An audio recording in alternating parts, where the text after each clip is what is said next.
are tuned in to the Miriam Makunda Show. Welcome back. You are listening to the Mario Mukonda Show on Salam Media. It is 11:29 on this Monday, the 11th of January 2021. So, has the festive season drained your bank accounts, or are you just keen to avoid last year's money troubles this time around? I know I am. So, let's detox our finances and get some financial tips how to adopt new money saving habits in the new year and in light of the pandemic. Joining me on the line is Busi Selesho, an internationally acclaimed financial advisor, money coach, and author. Good morning, Busi.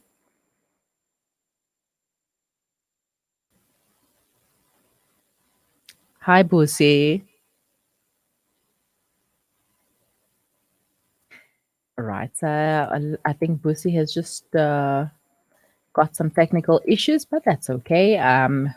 If you would like to ask Busi any questions regarding money saving tips, then you can do so. The number is 010, or rather, send them to us on our WhatsApp line on 061 766 0355.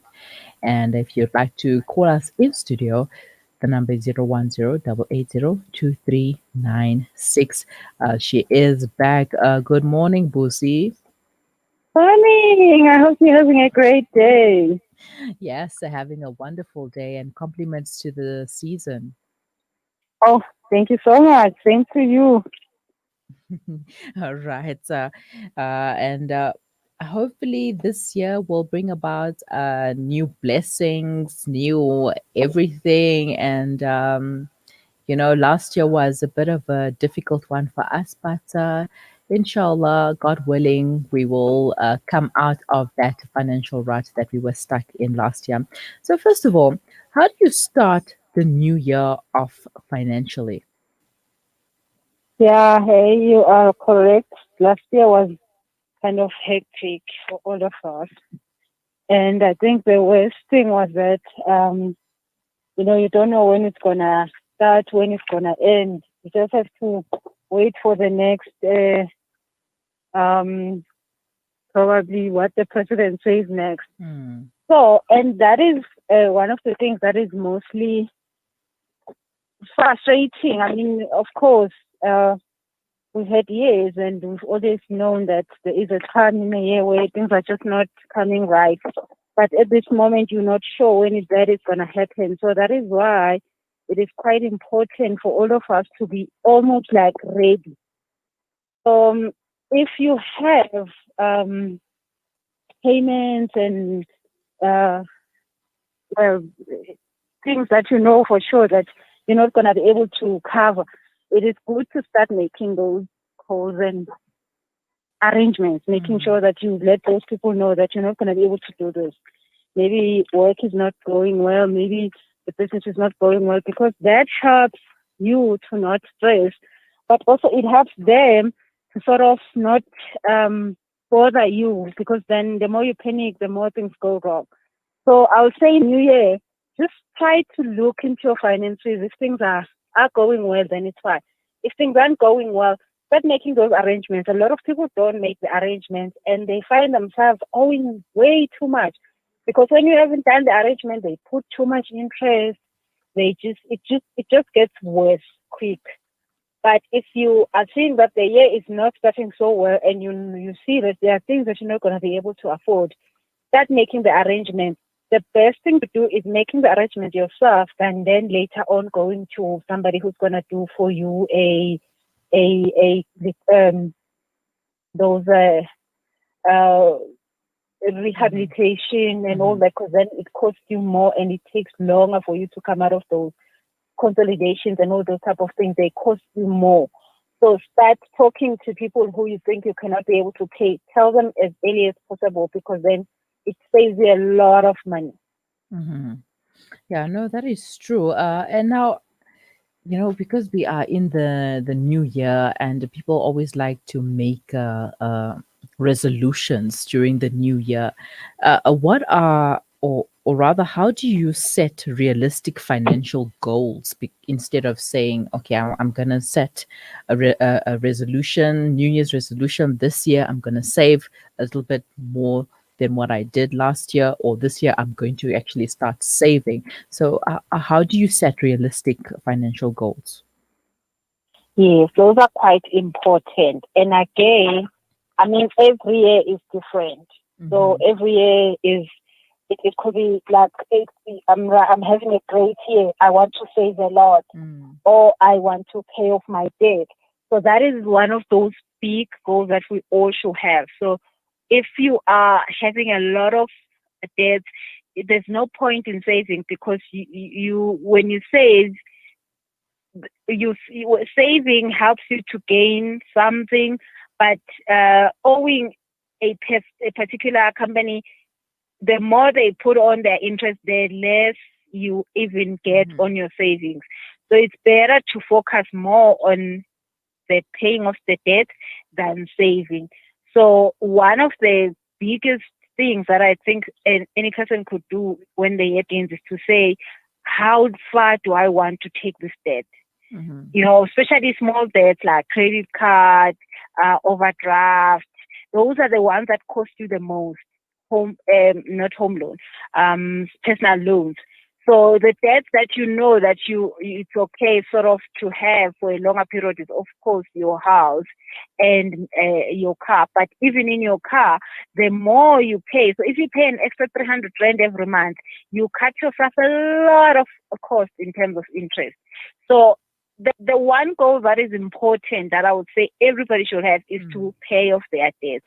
And just ask yourself that, can I not make another debt this year? Can I just challenge myself that I will not make another debt? Can I challenge myself to cut off the credit card? Can I challenge myself? Because I speak to clients on a daily basis, and people have credit cards just to feel secure. If something happens, the credit card is there. You know what? When you say if something happens, the credit card is there, something will happen and you will use that credit card. That is not your money. So try to cut it off. Challenge yourself. I'm going to cut it off and I'm going to be fine the whole year without the credit card. And now I'm starting the journey of saying I don't want to have it anymore in rate. If I have a credit card, let me be saving in that credit card other than getting them. Because, I mean, why do you feel secure with a credit card, which is money that is not yours? Why does it make you feel comfortable that you have money that is not yours and you're actually treating it like it's yours? It's this mindset, that we've been fed that, once you have a credit card, then, you're going to get good credit score. You're going to be able to purchase this, you're going to have money at the tips of your fingers to do whatever it is that you want. Banks have fed us this mindset that having a credit card is but the it's best not your thing money. that you can do. That's the thing. We do not understand that is not our money. That money is just there to entice us and to pull us in to thinking that this is our money and we can use it anytime that we feel like it. So we need to start by educating ourselves about credit cards and about what it can do to us if we overstep that boundary, because it's not really like you said, it's money that's not yours, it's not ours. And if it's not yours, why must you use something or take something that does not belong to you? Yes, because you could literally save up. Let's say this credit card has 12,000 Rand access to you. You could save up. You could literally have 1,000 Rand save up every month, and at the end of the year, you have 12,000 Rand. Now, you can be really excited about that 12,000 Rand because it's yours. You use it, it's yours. You don't use it, it's yours. You do not have the right to be excited about a credit card. People say you can have 20,000 Rand at any time. Once you use that 20,000 Rand, you have 40,000 Rand now that you owe. And you could have used that 40,000 Rand to furnish your home, renovate, start a business, or whatever it is, instead of now having to pay back the bank. So, yeah, always read the fine print and say no to credit cards when they offer it to you. It sounds like a good idea, but it's never. And just if you have to do a resolution challenge yourself in that. Hmm. I am done with credit cards. I'm done feeling better with the credit that I'm told I have. I'm done that. I'm just going to challenge myself this year that I cut them off and I pay them. Hmm. And if you must have one in for maybe things like business and be saving in it. It must say surplus. It Hmm. must not say minus. Definitely. Right. So it is January, and you know what they say? January too much. So, what are your favorite go-to tips to survive January? You know what? It's always preparation. Yeah. If we have not prepared for it, then we're going to have issues with it. So, and it looks like, oh, well, we all know we're going to be worried in January. What's the point? No, not everyone is worried. Only the people who didn't prepare. So maybe start now preparing for next year, January. I mean, I remember the first time in my life where I didn't have a stressful January. It started from a January where I was so stressed that I said, you know what? But I'm never, ever going to have a January like this one. Every day felt like I was in hell. And it was just because it's January and there's no man. And I decided on that January that was the last one. Yes. So, and when the next one came, nothing happened. I was prepared from this one. Yes. So if this one is hard on you, prepare for the next one. Preparing for the next one is as simple as putting away 500 Rand every month to say, this one is for next year, January. And I promise you, when that January comes, you would have made so much extra income that you don't even have to use your savings because you are okay, because you've decided that I am out of the group of people that stress about January, that worry about January. I promise you, I had to make a decision on a January that this was the last one. Never again in my life will I have a January problem. Then it never happened.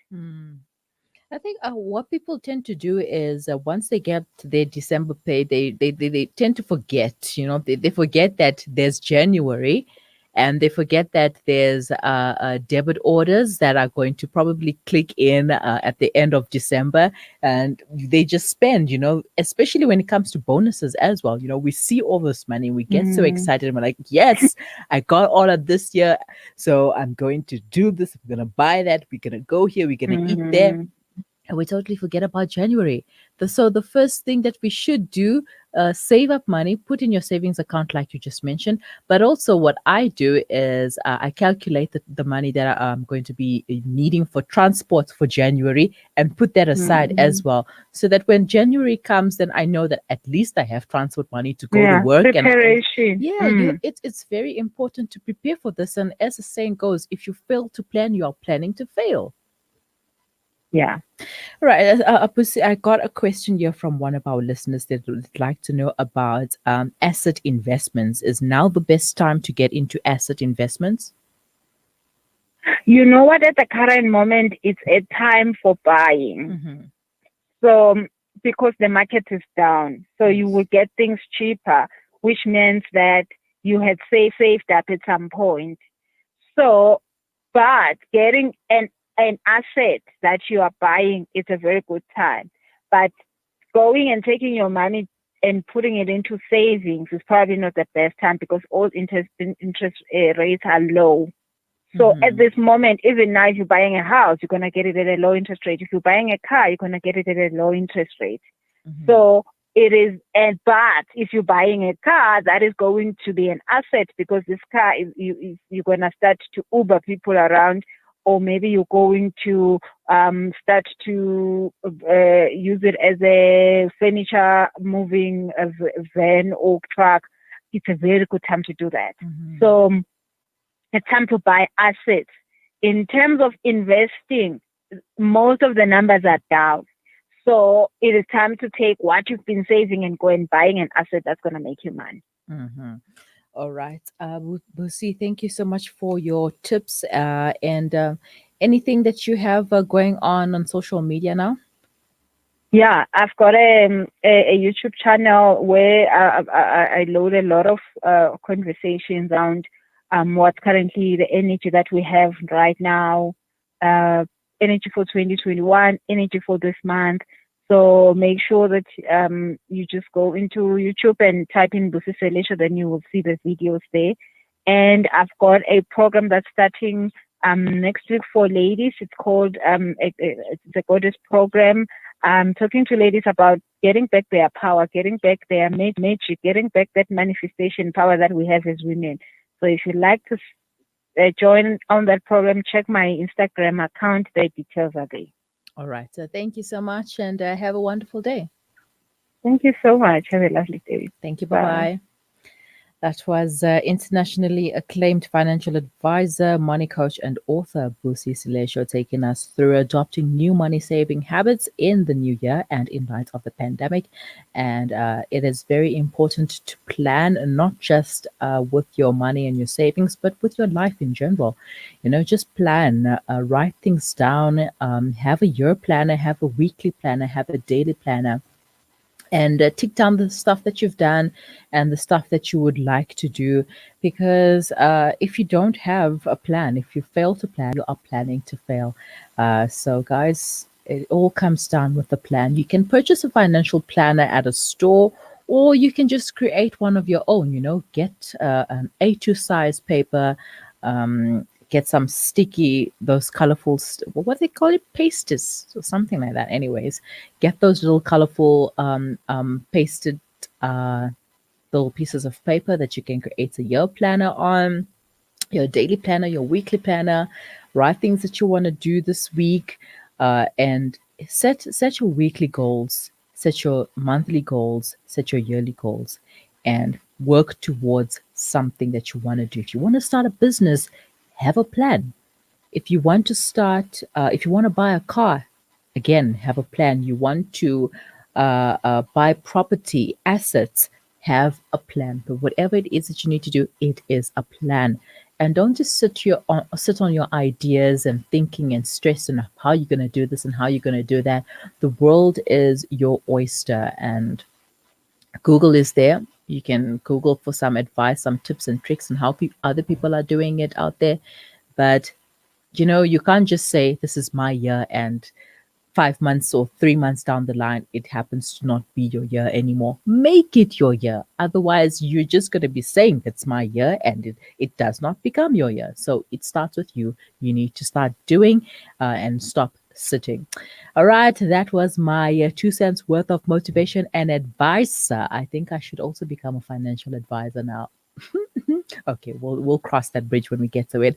All right, so stay with us. We will be right back after the break. Connect and stay ahead with Salam Media. This is Salam Media, coming to you live from South Africa.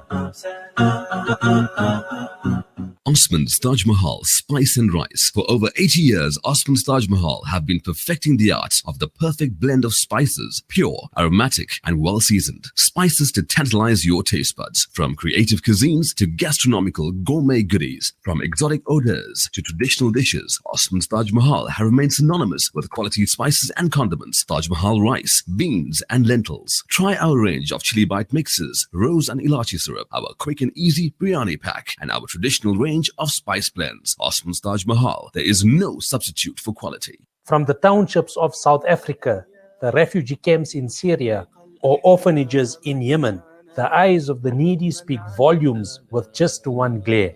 We know what it's like to be at ground zero, with food essentials, clothing and blankets, fresh water portal trucks, and even on-site navigators.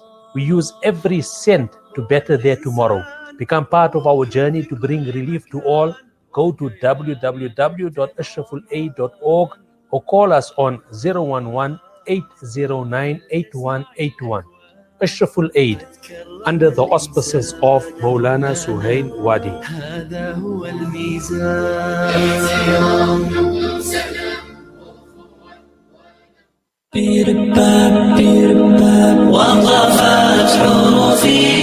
Cape Town Tours, luxury service at affordable prices, anytime, anywhere. Services include airport transfers, sightseeing, customized full-day tours, Islamic historical site tours. This is Kremats, mosques, Boerkaap, etc. Long-distance trips available like West Coast, Mykonos, Hermanus Garden Route, etc. All transport in and around Cape Town to meet your needs.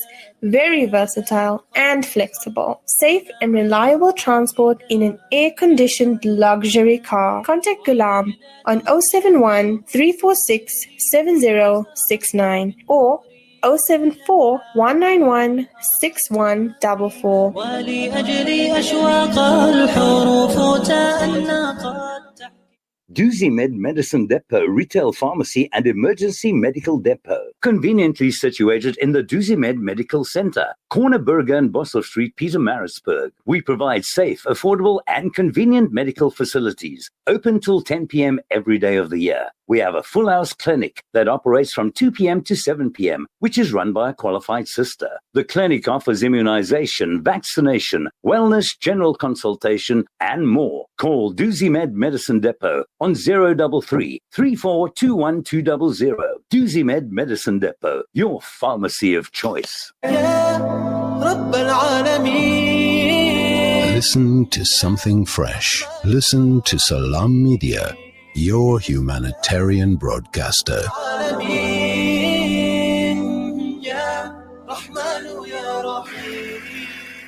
Have you ever had to break your family's rules? Today, I'm breaking mine around money, secrecy, and shame. In 2006, on my brother Keith's 40th birthday, he called. Tam, I'm in dire straits. I wouldn't ask unless I had to. Can I borrow $7,500? This wasn't the first time he needed quick cash, but this time his voice frightened me. I had never heard him so beaten down and shameful. And it was on his 40th birthday.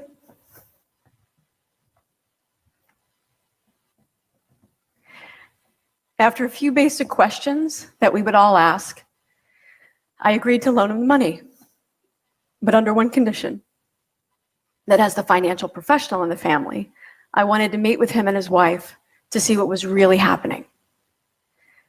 Weeks later, we met at the local Starbucks, and I started right in with the tough love budget conversation. You should sell the house, downsize to something you can afford, sell the toys, and Starbucks, give up the $5 a day coffee. You know, all the trappings that we do to keep up with the Joneses. Quickly, my brother and his wife went into a fearsome blame game, and it got messy. I vacillated between therapist and pissed off sister. I wanted them to be better than this. Come on, you two, get your shit together. Your parents, grow up and buck up. After we left, I called my mom. But Keith beat me to it, and he told her that I wasn't helpful. In fact, he was hurt and felt ganged up on. Of course he did. I shamed him with my tough love budget conversation.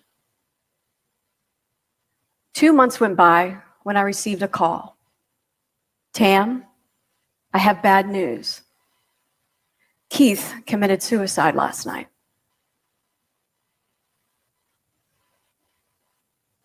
Days later at his home, I went looking for answers.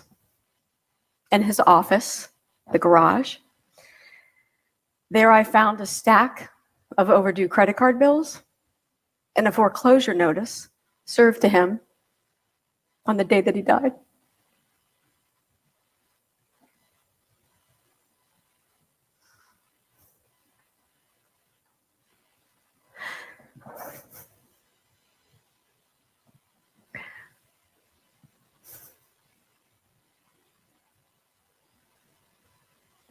My brother left behind his beautiful 10-year-old daughter, his brilliant 18-year-old son, weeks before his high school graduation, and his wife of 20 years. How did this happen? My brother was caught in our family's money shame cycle, and he was far from alone in this. Suicide rates among adults ages 40 to 64 have risen nearly 40% since 1999. Job loss, bankruptcy, and foreclosures were present in nearly 40% of the deaths, with white, middle-aged men accounting for 7 out of 10 suicides. What I've learned is that our self-destructive and self-defeating financial behaviors are not driven by our rational, logical minds. Instead, they are a product of our subconscious belief systems rooted in our childhoods and so deeply ingrained in us, they shape the way that we deal with money our entire adult lives. And so many of you are left believing that you're lazy, crazy, or stupid, or just bad with money. This is what I call money shame.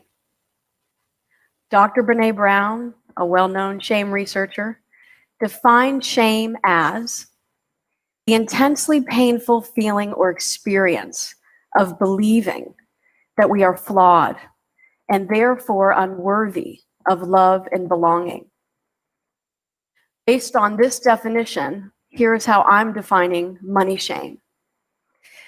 The intensely painful feeling or experience of believing that we are flawed and therefore unworthy of love and belonging based on our bank account balances, our debts, our homes, our cars, and our job titles. Let me give you a couple examples of what I mean. I believe that we all have money shame, whether you earn $10,000 a year or 10 million. And it's because we give money all of our power. Here's what it would look like if someone that you love or you might have money shame. They play the big shot, always picking up the check, financially rescuing family and friends. They are financially secure, but they live in a state of chronic not enoughness. They drive a Mercedes, but their budget really only can afford a Honda. And they're looking good at every cost.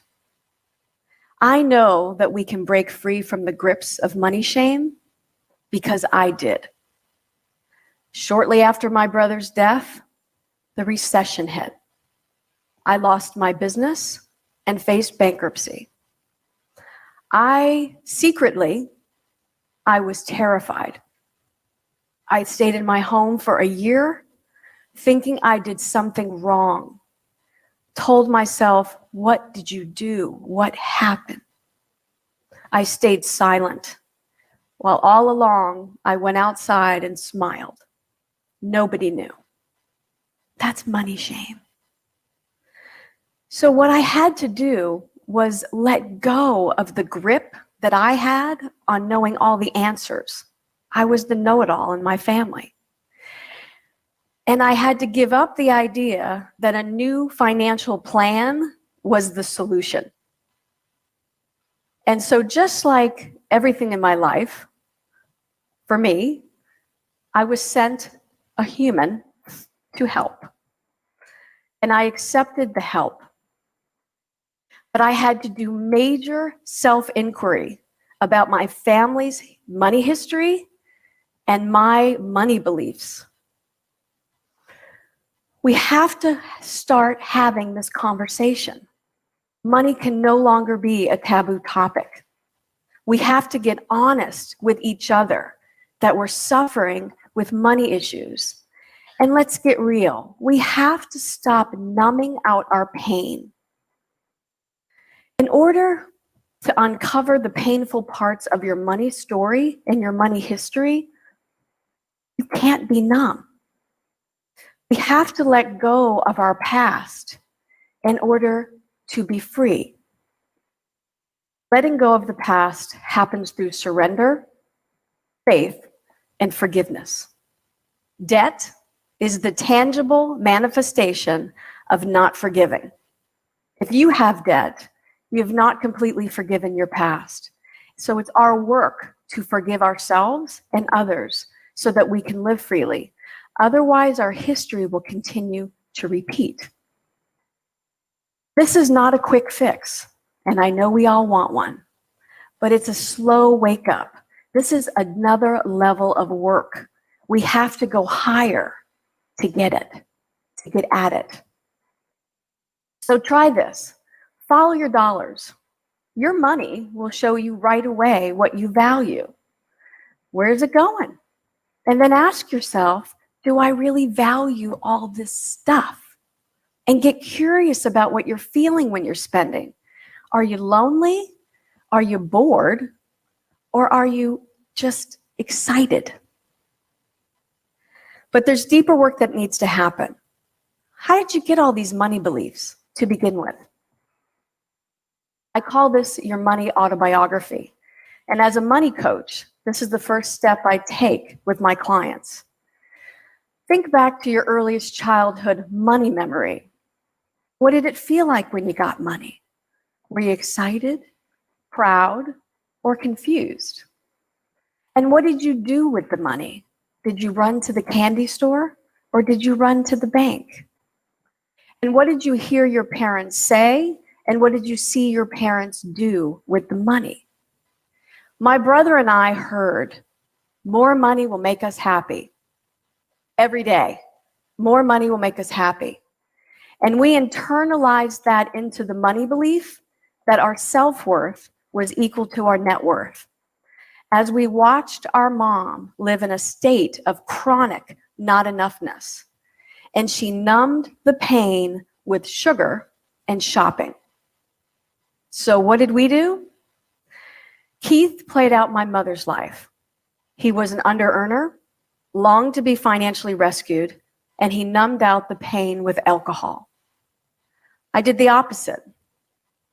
I became a high earner, rescuer, and I numbed the pain out with self-help books.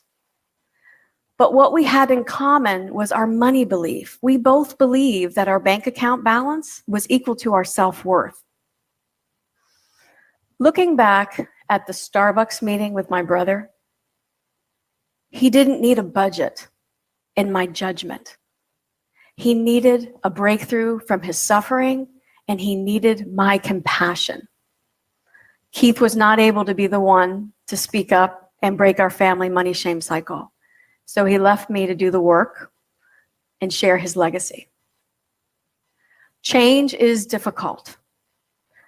But in my family, not changing is fatal. So I did the work, and I have experienced deep and profound forgiveness. And as I stand here today, I am living on purpose. I serve, and money serves me. It only takes one person in your family to break through the money shame cycle. I want you to be the one. Thank you.